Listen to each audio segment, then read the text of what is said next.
Hello,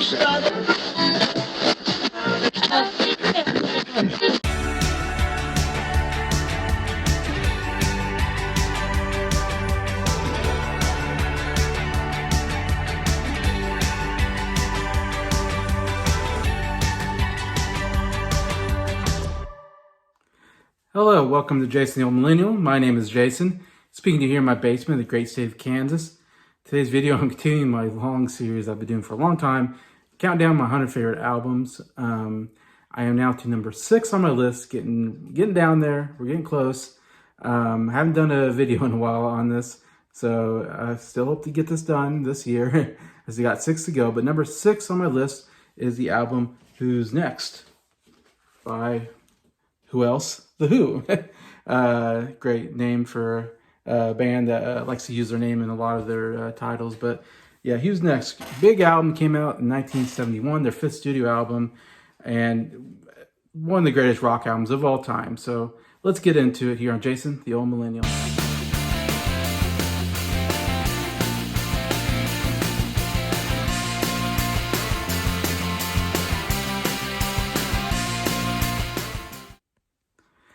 Hello everybody, hope everybody's doing well here on a Wednesday afternoon. Just got done mowing my lawn. Actually, it took me 2 days because it's kind of a difficult lawn because it's on a slope, and so it takes a lot out of me. So it takes me about 2 days to get it done.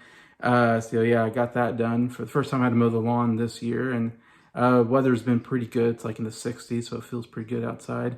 Anyways, but yeah, continuing my list of 100 favorite albums that I did started about 2.5 years ago, I think. Yeah, we're getting down to one of my favorite albums that I love talking about. My favorite Who album, Who's Next. Of course, the great cover there. I actually have 2 copies of this. This is one I bought myself. My friend Scott from Soundlab Studios, one of his YouTube channels, and then Scott Scrap Dog Records is the other one. He got me another one, original as well, but yeah, this is the one I bought. I'm showing off anyways. Iconic cover there. Get the back here with them sitting down. I'm not sure what they're doing. A lot of chairs and a lot of chaos there. Yeah, this is definitely considered one of their best albums, The Who. It's probably number 1 on most people's list. It's number 1 on my list, so if you know me, I do have controversial thoughts sometimes on music and what I like the most, but most of the time I like what's popular, and this is definitely one of those cases where it's definitely one of the most popular albums, and it's always been one of my favorites. I first heard this album when I was probably a young teen. I first kind of heard about The Who. The first album I listened to was Tommy, and the second album was Who's Next. My dad had both CDs, and they had like greatest hits or whatever. So I used to listen to this a lot on CD. And I remember back then listening to it, I was like, wow, this album's like a perfect album. Like there's not a bad song. And today I still listen to this, and I like every song on here. And there's some of the greatest rock songs of all time, in my opinion. But yeah, as I said in my intro, it's 5th studio album. It came right after Tommy. Tommy came out in 1969. It was the last of their 60 albums, you know.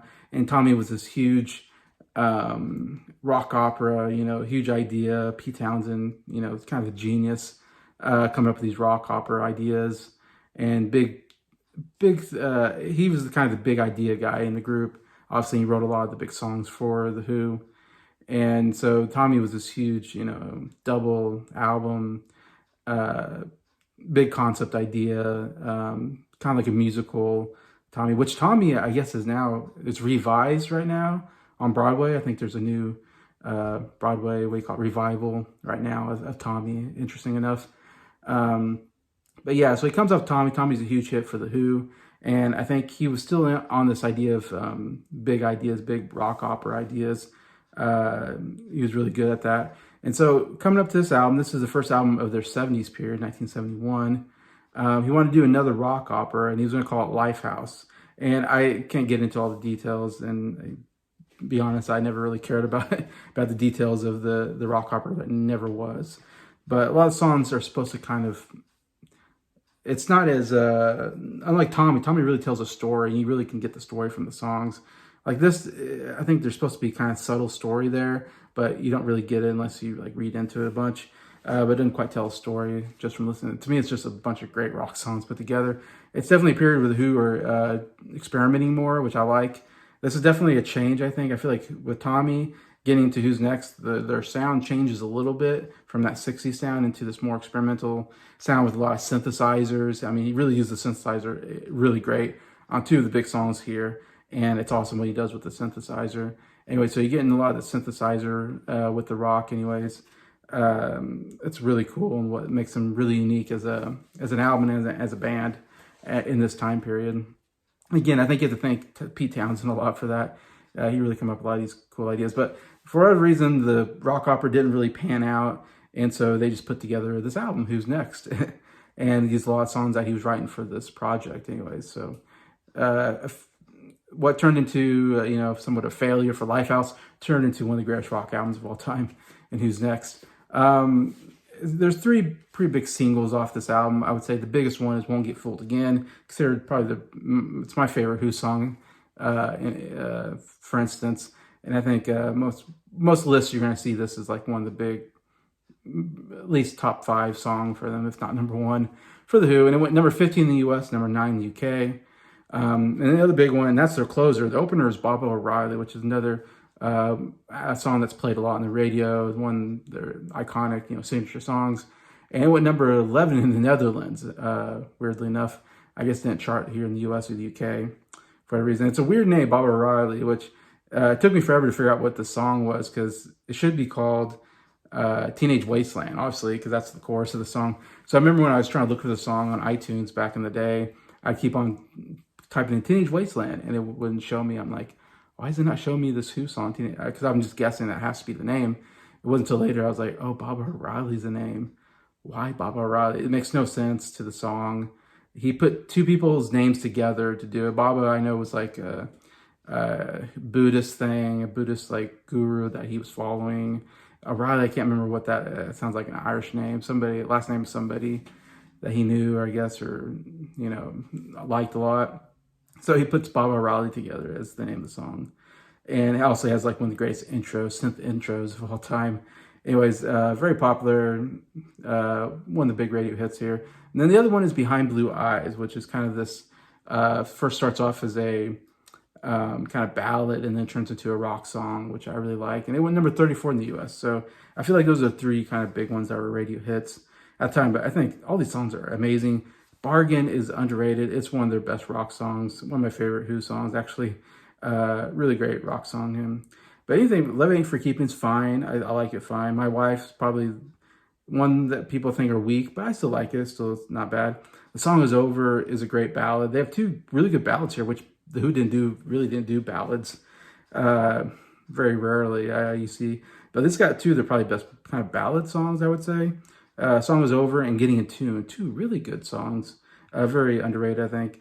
Going Mobile, I like it. It's very catchy. It's a fun song. A lot of people don't like that song, but I like it, Going Mobile. And then you got Behind Blue Eyes and We'll Get Fooled Again to end the album, which is incredible. Ending with those 2 songs, 2 of the best on the album. Anyways, but yeah, it's, absolutely masterpiece album, in my opinion, of rock and roll, synthesizers, experimental. I mean, besides, I'll get into some of the individual songs why I love them so much, but overall the album went number 1 in the UK, number 4 in the US, so big hit in both countries. But yeah, so let's get to my top 3 favorite songs on the album. Number 3 is Bargain. It might be surprising somebody, I don't know. I love Bargain, man. It's just a incredible rock song. Some of the best musicianship out there. I mean, Townsend killing it on guitar. John Entwistle is one of the best, probably the best bass player of all time, in my opinion. Killing on bass. And then Keith Moon, again, one of the greatest drummers of all time, I think, as far as playing fast and playing hard. He did so good. So yeah, it's just a solid rock song, Bargain. Number 2 is, of course, Baba O'Riley. No surprise there. It's a huge song for a reason. That intro with the synthesizer is so great. And then the chorus with the Teenage Wasteland. It's a great chorus there. And then even the ending is really cool as well. But yeah, another just one of those songs, once it starts, you know what it is. And you're like, oh my gosh, it's Baba O'Riley, yes. So good.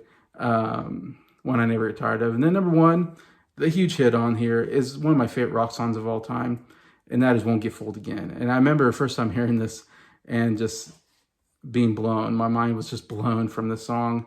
The guitar riff is great, and it's like Townsend was playing like a guitar solo the whole time, or playing these cool guitar riffs the whole time.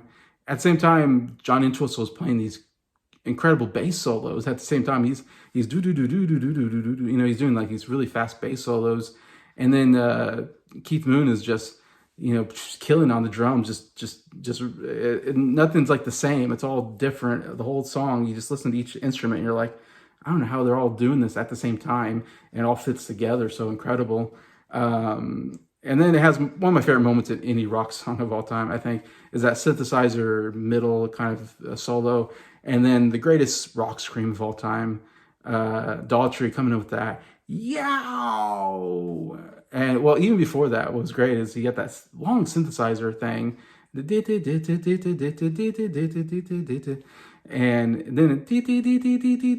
it goes, hits that high note, and then you get the drums.